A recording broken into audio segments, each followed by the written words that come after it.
করে বাজার এলো, রাত্রিবেলায় এখন রান্না করতে হবে। দুপুরে আজকে হাঁসের ডিম কষা আর হচ্ছে কী করলাম, একটু লাউ শাক করেছিলাম আর চালতা দিয়ে টক ডাল। হবে না, দেখি কি আনলো।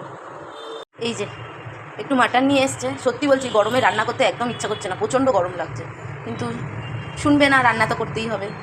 টমেটো কুচি, পেঁপে কুচি, লঙ্কা কুচি, আর এদিকে হচ্ছে পেঁয়াজ কুচি, আর এই যে মাটন, আর এখানে আছে টক দই। আমি এগুলো দিয়ে এবারে ম্যারিনেট করবো। আদা রসুনের পেস্ট করে নিয়েছি, পেঁয়াজটা পেস্ট করব না। প্রথমে দিলাম আদা বাটা, এটা হলো রসুন বাটা, দেবো নুন পরিমাণ, লঙ্কার গুঁড়ো, এবার দিয়ে দেবো হলুদ গুঁড়ো,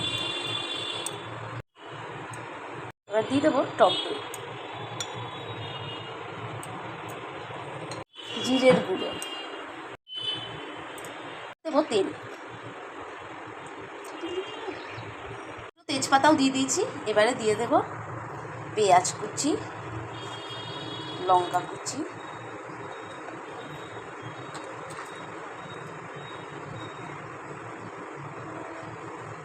এটা আমার ম্যারিনেট হয়ে গেছে।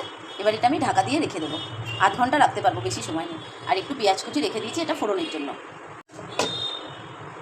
আলুটা ভালো করে ভেজে তুলে নিয়েছি আগে, এবার ফোড়ন দেবো। ফোড়নে দিয়ে দিলাম শুকনো লঙ্কা, গোলমরিচ, একটা বড় এলাচ, ছোটো এলাচ, লবঙ্গ আর দারচিনি। ফোড়নটা দিয়ে দেবো। ফোড়নটা আমার একটু ভাজা হয়ে গেছে, এবার পেঁয়াজটা দেব। পেঁয়াজটা দিয়ে দিয়েছি।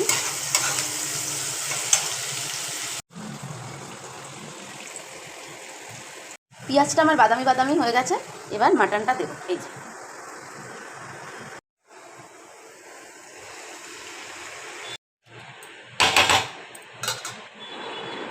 মাটনটা সুন্দর করে কষা হয়ে গেছে, দারুণ সিদ্ধ হয়েছে।